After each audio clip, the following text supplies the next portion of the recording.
Hey everyone, this is Ian Carlin from A Mind for Fitness, back from the holidays.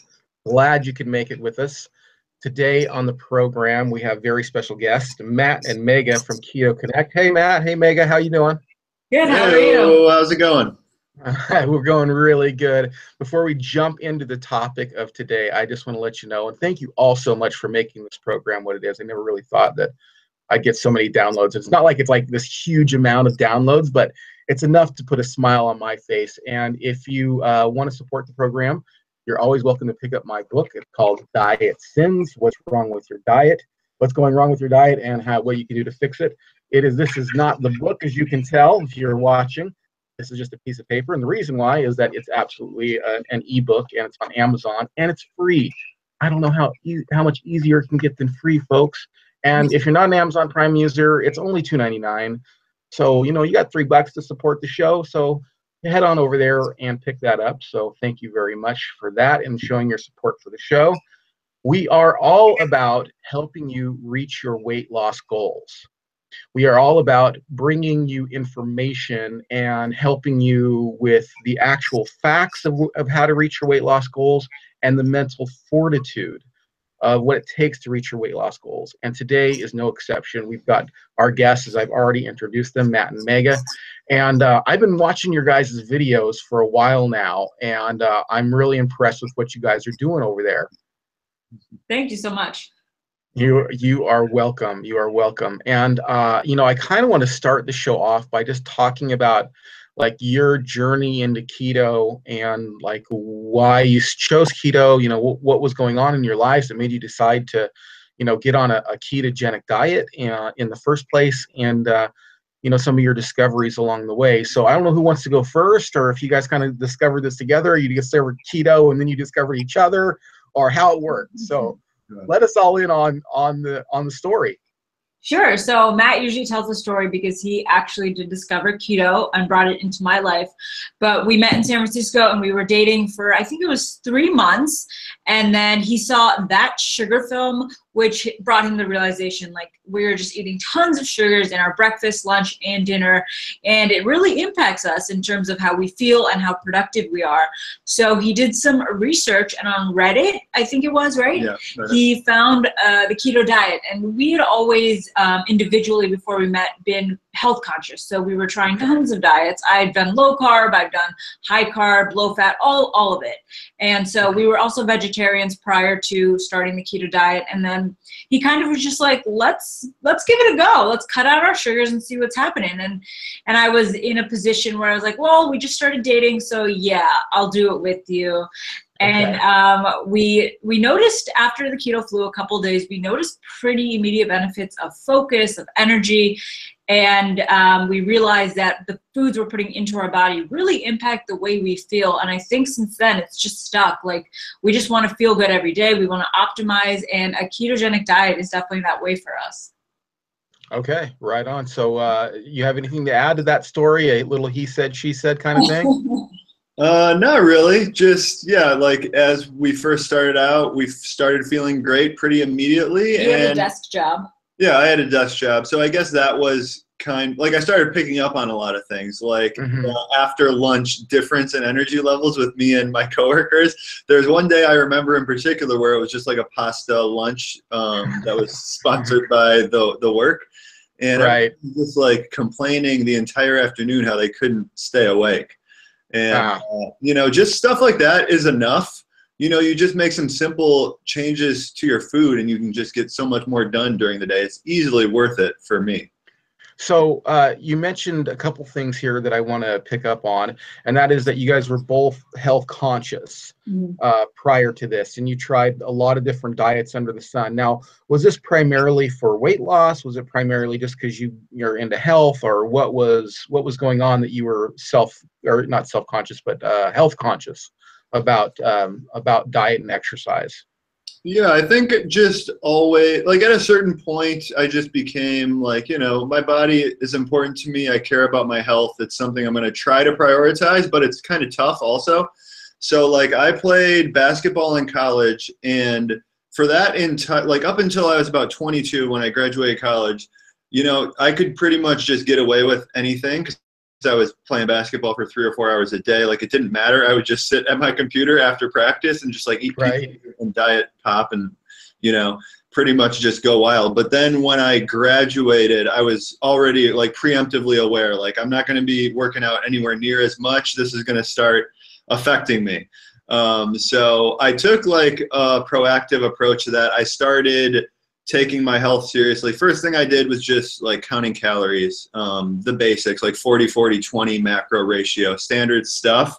I had like pretty solid results with that for a while, but then I kind of got into like I think a lot of people do this, and then you get into like a cycle of restricting and then overeating. And that's kind of what happened to me. So since then I was kind of searching for something better. I tried vegetarian for a while. That was not terrible. I didn't feel my best for sure compared to keto, and, you know, just continual progression of just trying to find something better and better. That's where I ended up here.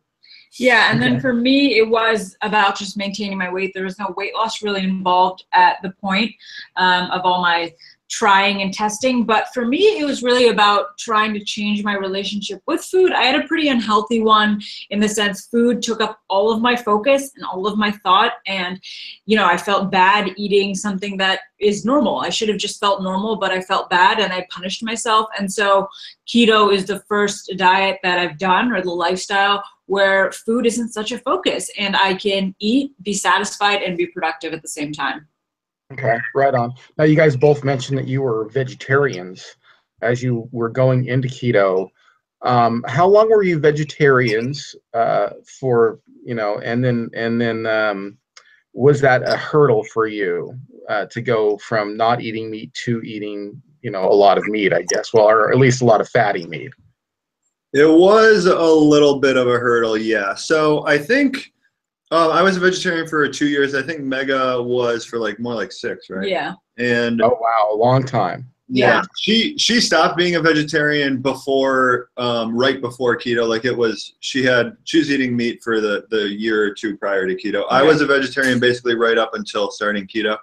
But yeah, it presents some problems. The one that I ran into, and I did a lot of research on it, was basically like your bile production drops a lot when you're not eating meat and high-fat foods. So with a vegetarian diet, that happens. So then when you transition to a keto diet, eating tons of fat and meat, animal protein, that can be a problem. And you get like some symptoms like your right like shoulder pain and stuff. That's a sign of like low bile. If you get that after a high-fat meal. And I was starting to get that. So I supplemented with a little bit of a ox bile supplement. That seemed to help. But the perspective I was coming from when I was a vegetarian was, you know, obviously doing the least amount of harm is best. So that's what I was doing. And for a good portion of time, my thought was, you know, this is a healthier diet and I'm not eating animals and harming animals. So why wouldn't I do that? But, you know, over time, I kind of evolved my perspective to being like, this probably isn't the most optimal diet for health. So at that point, I think me personally can justify eating animals just to improve my own health. Like there's some kind of scale where it's like, if a vegetarian diet is truly the most optimal diet for human health, of course, don't eat animals. But I don't think that's the case based on my experiences. I agree. So you were both, well, okay, I'll give you a chance to talk here, Megha, but I was just wanted to make sure. So there were health benefits, but there's also the ethical side of it too that you were interested in. Yeah. Right? Was that the same for you? No, I mean, for me, it was mostly just health benefits. I think the ethical aspect, I mean, so if we all had this thinking, it would probably just be a terrible world, but like one person's not going to make a change. So I was like, if I don't eat the meat, you know, it's still there, it's being thrown out. So that wasn't an issue for me. I think it's more of a community like issue to solve in the way we treat animals and change like farming practices altogether. So for me, it was never an ethical thing. It was more of a health perspective. But then I found myself, you know, eating unhealthy foods because I couldn't swap in, because I wasn't doing any fish or anything. So eggs were basically all I had the option of, and I didn't love eggs. So it was like I was eating more pizza, more fries. And so it turned out to just be more of a negative thing than a healthy thing. I gotcha. And so it doesn't sound like you went full vegan. It sounds like you were Right. more just vegetarian. So Right. yeah, people have to get over the fact that in order for one thing to live, another thing has to die. I mean, it really is. I don't know if you guys ever read the Vegetarian Myth, that book. No. No. I don't know. It's a really good book. It's about a girl who basically wrecked her health being a vegetarian, and how she came off of, and then she goes through the three aspects: the health aspect, the cultural aspect, and the moral aspect. And basically, she went through this struggle where she was just like, because she tried to go, okay, well, I'll raise my own food, my own garden, and then like all the little critters and animals that she had to kill in order to keep her food, to go to her table. She just realized, look, in order for me to live, stuff has got to die. That's all there really is to it. So good for you guys. I never really got into that vegetarian thing myself, but I was basically like, a huge guy looking for an answer, and lost 100 pounds, 100-ish. I'm up a little bit because of the holidays. But yeah, I mean, keto and intermittent fasting have been a big part of my success in weight loss. And one of the things that I do is to keep myself motivated is I watch videos. I keep my ear to the ground, and that's when your guys' video came up. I started watching you guys, and one of the things that I was really impressed with was your guys' your guys' willingness to sacrifice yourself, sacrifice your blood sugar on this one particular video that you guys did, where you went through all the different kinds of sugars and artificial sugars to find out which one had the most effect on your blood sugar after eating them, and which one had the most effect on your ketones. I'm sure you guys have gotten a lot of responses from that video. Yeah, I think that's one of the most popular videos we have for sure. Yeah, so what we did was, it was, I think, 10 different sweeteners. 8. 8? Yeah. 8 or 10, something like that. Yeah. We woke up every morning, we tested our blood glucose and our ketone levels, and then we ate one of the sweeteners, and it was only the sweetener, not mixed with anything else, and it was a really high dose. So it was, we did sugar as a baseline, and then we did all the common sugar alcohols and natural sweeteners like stevia, monk fruit, allulose, erythritol, xylitol, aspartame, sucralose, a bunch of them. And we tested our blood glucose and ketones 30 minutes after eating that, just to kind of see how much it impacted us. And so the baseline of sugar was, pretty bad, as expected. I think it raised our glucose, 50. About 50 points in 30 minutes. But so that was a cool baseline to have. And then some other notable ones were maltitol. Everyone kind of knows it's bad for keto, and it's not really, it's basically like sugar, but it was even worse than we thought it would be. It raised our blood glucose about 40 points. So like 80% as bad as sugar. And then the other one that was interesting is xylitol, which is used in in the keto community. It's kind of regarded as an okay sweetener to use. I think a lot of that comes from the fact that can be like sourced organically, non-GMO, whereas erythritol, most of the time you're getting a GMO, it's made from corn. But xylitol spiked our blood glucose about 20 points. So, it had definitely a response. It's not like a free thing like a lot of people think. And then compared to erythritol, that's what we like to use. That one barely impacted glucose at all. And another interesting one is allulose, which is used in a lot of that's like the new one that's on the scene now. It's in the new Quest bars, and it's not a sugar alcohol. It's a rare sugar. So on ingredients labels, it's actually listed as a sugar. And that seemed to not affect our glucose much either. We were kind of skeptical of that one because all the research done on it is funded by Quest Corporation, because they're like the only company currently using it. So that was good to see that it's actually not a huge deal. Yeah. That's good. That's an interesting one. Any thoughts on that, Megha? I think we took all the sweeteners in such a high dose on an empty stomach, but I was surprised to see that allulose and erythritol I think those two had a severe digestive distress impact on both of us. Like it was pretty bad. So if you're eating erythritol sweetened like brownies or cookies or goods every single night, I would just be cautious of like how much you're eating. So like maybe when you're getting to like the third brownie, like you should cut it off. You should, you should push it, because you can have digestive distress. That's sort of the thing you realize. Nothing's free ever. So like all these ones that don't impact you a lot, blood glucose wise, they impact your digestion a lot. Yeah. Yeah, for sure. And the sad fact is it's one thing when you're you've been doing keto diet for a while. But it's another thing that I find people making a mistake all the time, like when they're very hormonally deranged and they start in immediately on all the the sweet version, the keto version of the brownie or the keto version of this. And it's actually been shown that for people who are very sick, who've been like overweight for a really long time, that even smelling sweet food can cause an insulin response. And so like when I do put my clients on a diet at first, I have them don't put any, it depends on how long they've been overweight. It depends on how old they are, whether they're male or female. We do the whole induction kind of thing. But for the most part, to get the best results, I don't have anybody touch anything sweet, including fruit, for 2 weeks. After that, we can discuss what they want to eat and what they don't want to eat, and what the ramifications are. Because, like you said, there's nothing free. You're going to have a response in some way or another. Yeah, go ahead. Yeah, that's kind of what I think about a lot. Like, kind of just the best approach to fixing your health.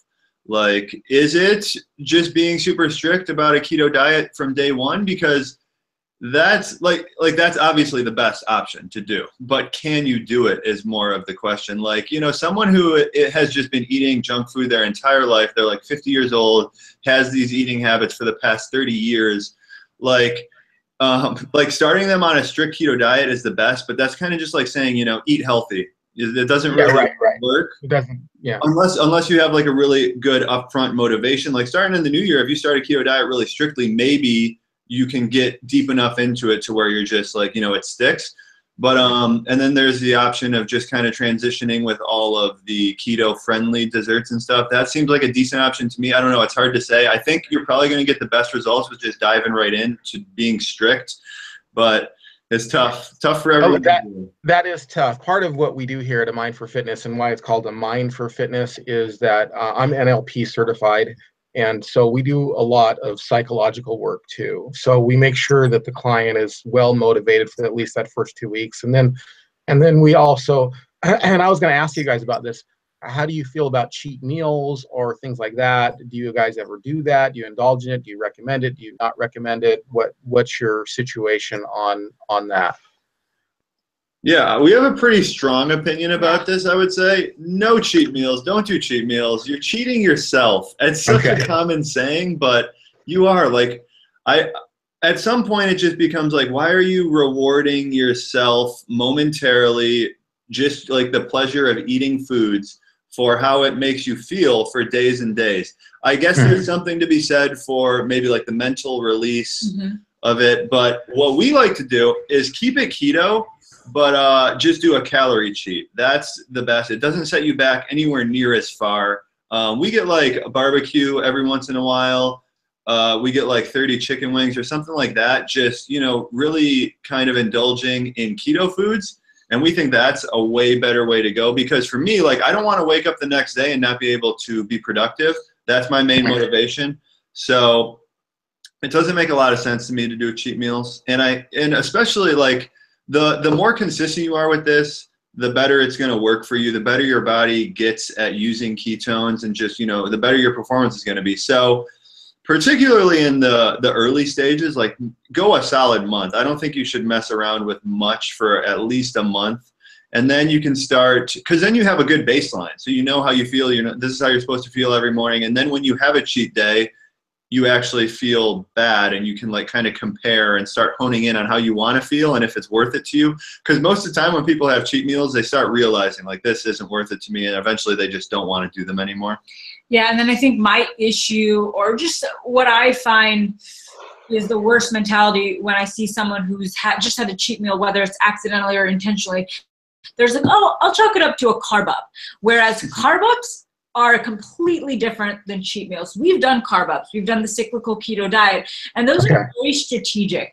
And you are not in, we did not eat donuts or cookies or ice cream or anything we would, want to eat on a cheat meal. We had to like plan it out and eat like rice and just really basic carbs, so that we were swapping our carbs for our fat. And that's difficult to do. It's very difficult to track and make sure you're doing it the right way for the right purposes. We also wanted to increase gym performance. So it depends on your goals and your mindset going into it, because cheat days could also be a very big slippery slope and just lead to, just falling off completely and then feeling guilty. And it's just a very unhealthy mental cycle.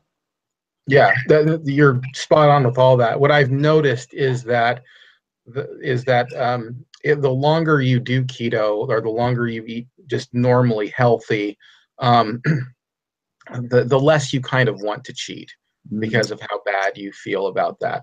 I do allow them. I do allow them. I won't push back on that here, but I do allow them for the mental reason, and also for the insulin spike, the occasional insulin spike that I think is healthy. When you guys say you do the carb ups, are you doing that for the insulin spike, for that occasional insulin spike? That is kind of the purpose of it. Yeah. Like a little bit of a hormone reset, like leptin and ghrelin is the idea behind it, but it's something we've done. We don't do it anymore. I don't like it. I don't think it's that good of an idea for me personally, just based on our experiences. Okay. When we did it, the whole thing is, so like, yeah, like Megha was kind of saying, cheat meals, that to me means like, pizza, donuts, things like that, like things that are really actually delicious and you want to eat. Carb ups should be not high fat, high carb. It should be high carb, low fat. So that like actually you get a bigger insulin spike when you do that, and you're just not storing as much. So like your insulin's high, but there's not a lot of dietary fat there to be stored. So it's really like the best of all worlds, as opposed to doing like just a normal cheat meal, which would be like pizza. Like you're going to be storing some fat when you're eating pizza and donuts and stuff. So I think that's a better approach to go with. But it's not something we recommend or really like to do anymore. We're now just doing strict keto. We've been doing that for, I think the last time we did a carb up was maybe like 6 or 8 months ago. Yeah. Oh, wow. Quite a while. Good for you guys.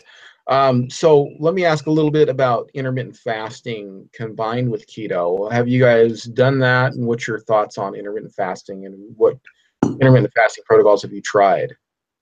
I think we've tried all of them.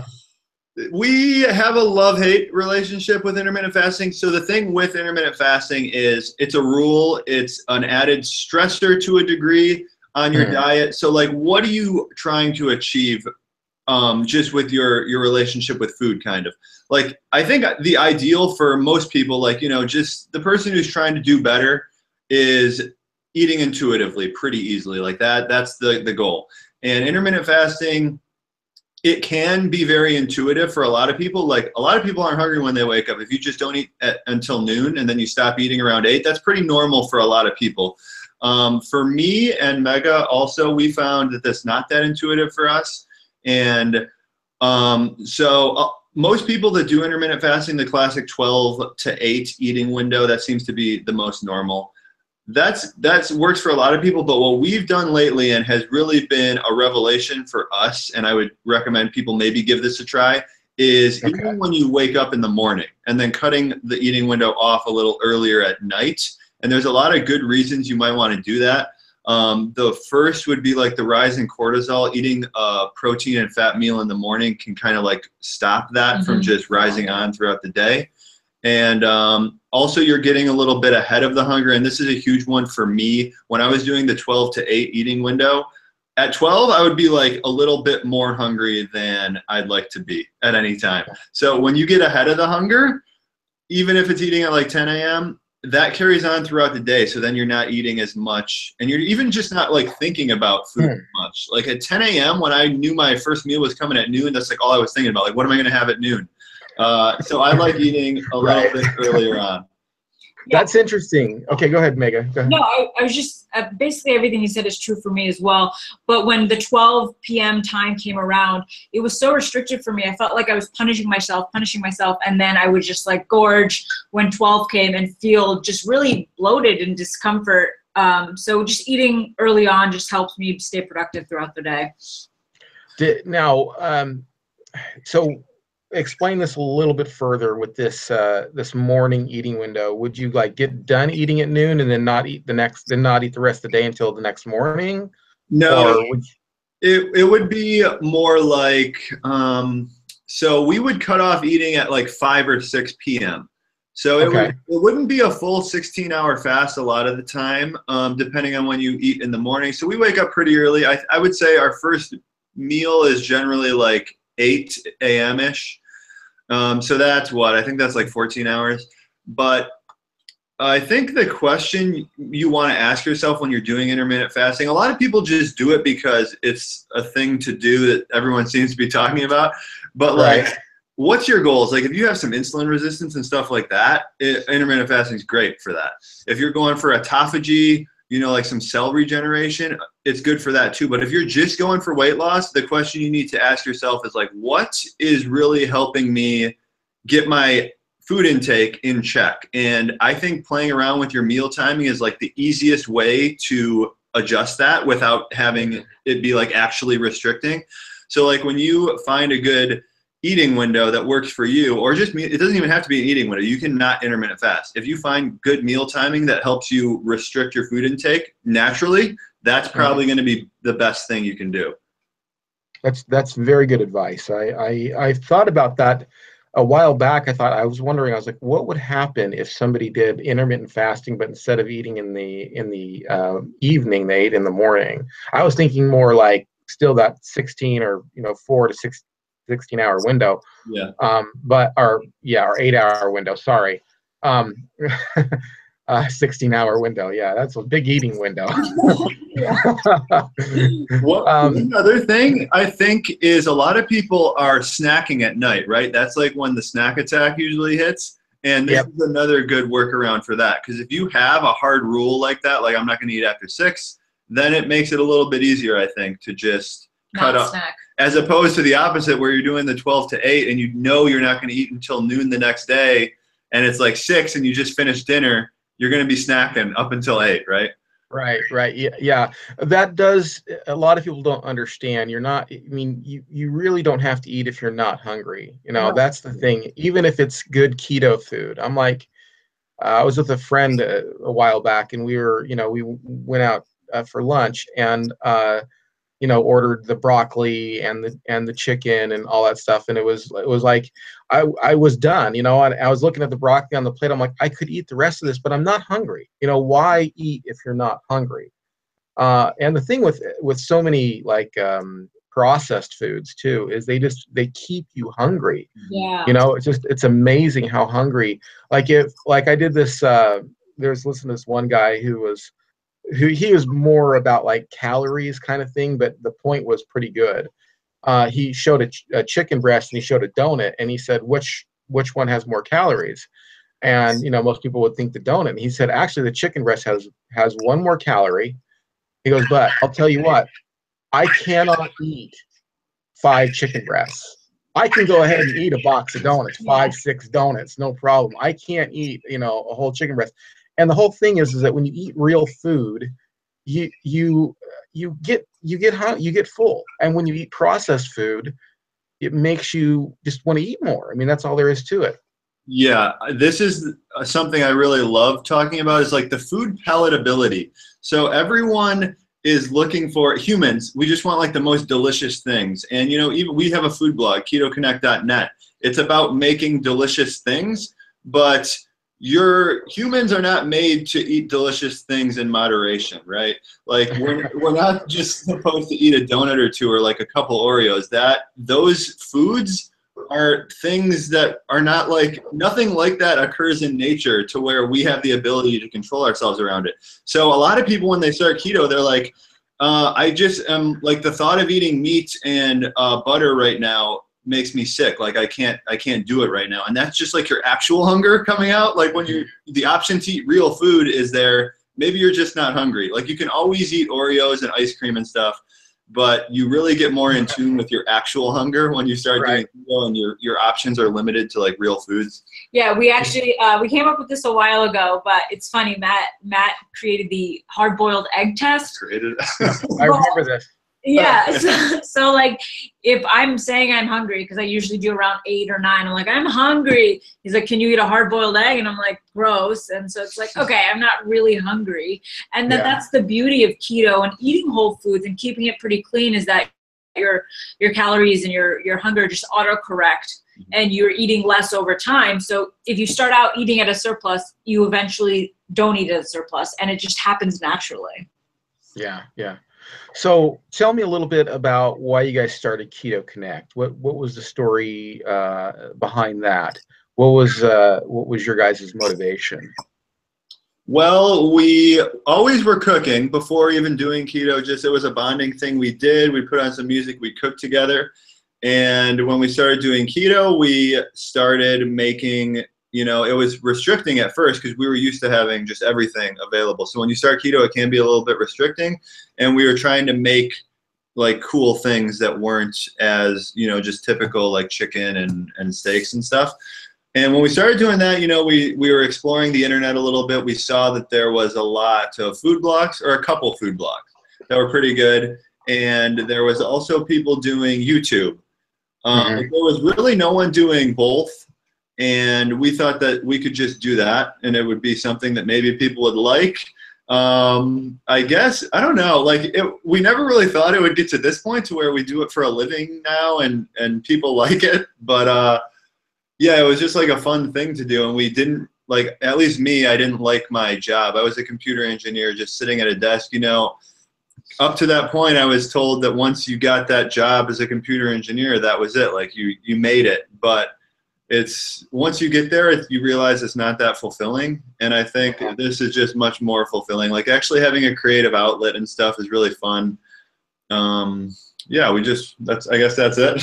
Yeah, and it was just the first step of buying the domain name, ketoconnect.net. Once Matt did that, I was like, okay, well, we have this platform. We might as well take advantage of it.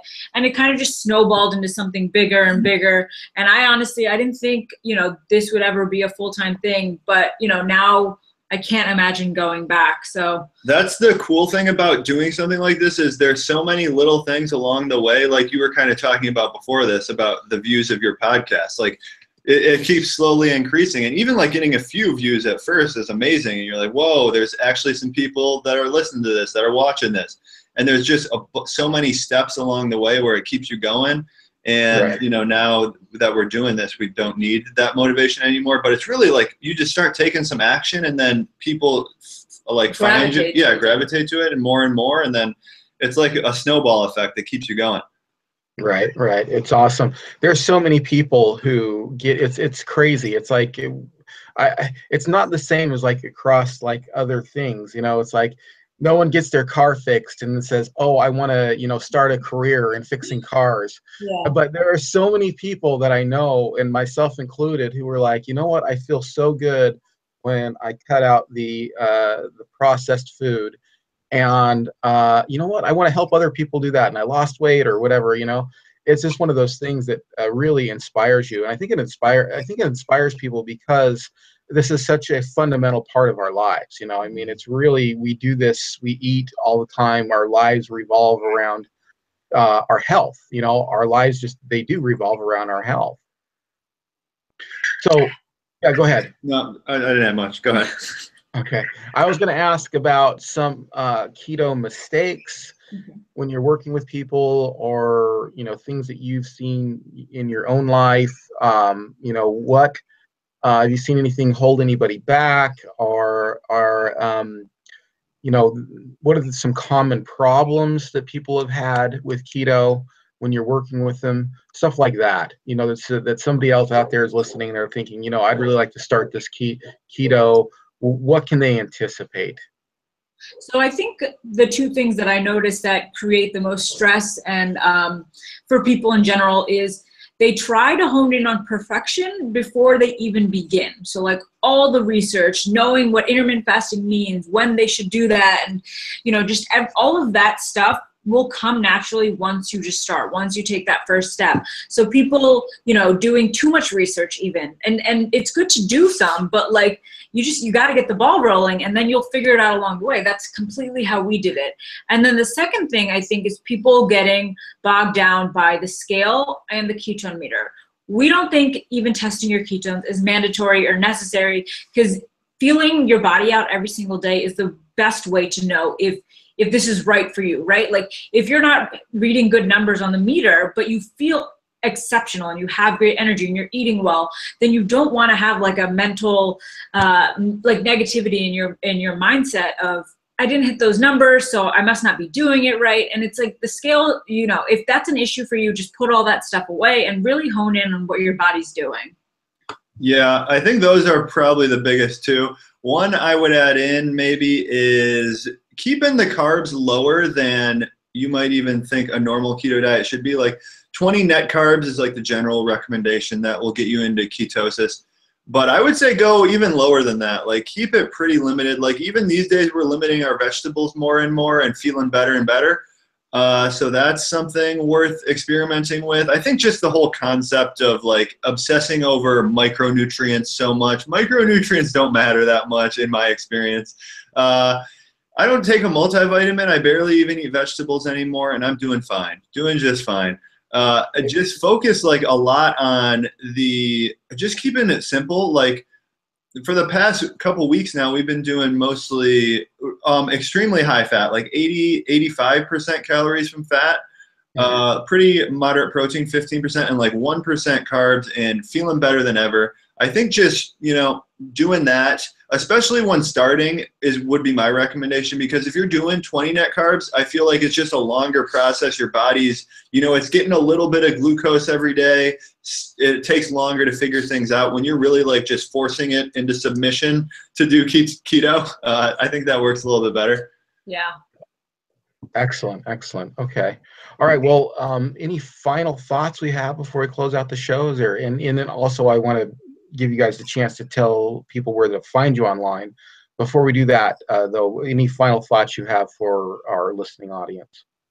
I guess my final thought would be just, if you're thinking about starting keto, don't overthink it too much. Give it a try. Do a little basic research so that you have your mind made up. You're like, you know, there's some mechanisms behind why this should work, and you have that in your mind. Then go into it. You'll learn along the way. Don't obsess about learning everything there is to know. You can do all that as you go. Think about anything that you're really good at right now. Think about where you started. Over time, you'll get better and better. And then I would just add to that is, if you do have a cheat day or if you slipped up over the holidays, and, you know, don't feel bad about it. Don't punish yourself. If it happens, move on. And it always starts with your next meal. So there's no way to get into ketosis faster or to make up for what you've done. Just eat a good next meal and then just get the ball rolling and stay motivated, and don't let, you know, quote unquote mistakes just hold you down. Okay. All right. Where can people find you online? Our website is ketoconnect.net. That has a bunch of keto recipes, bunch of cool blog posts and stuff. Then you can just search Keto Connect pretty much anywhere. On YouTube, we have a cool channel. We do a lot of self-experimentation within a keto diet. And then new podcast we have. I think we have like 23 or 24 episodes now. Keto for Oh, cool. Yeah, Keto for normies. One more time. Keto for normies. Keto for normies. All right, cool. And can they find that on iTunes? Or yeah, they can find it everywhere they have podcasts, basically. Okay, excellent, excellent. All right, hey, Matt and Megha, would you stick with me for just a minute? I'm going to close out the show. I'd like to talk with you guys off the air. Sure. Thanks for having us. Hang on. Yeah, hang on for just 1 second. Hey, everyone, thanks for listening to A Mind for Fitness. If you like what you heard, you know what to do. Please share this on your favorite social media. And speaking of social media, you can always connect with me on Facebook at Facebook.com/A Mind for Fitness. I do have a Twitter account, but I really don't do a lot of work on Twitter, but I'm always on Facebook uploading videos. I even uploaded Matt and Megha's video on the sugar experiment. So if there's something out there that I'm like interested in and I find exciting, I upload that on Facebook. So follow me on Facebook. I also have an Instagram account. It is a private account, but if you request to follow, I will more than likely say yes, unless there's some type of red flag or something like that. So thank you all so much for joining me today. And until we meet again, please keep your mind on fitness.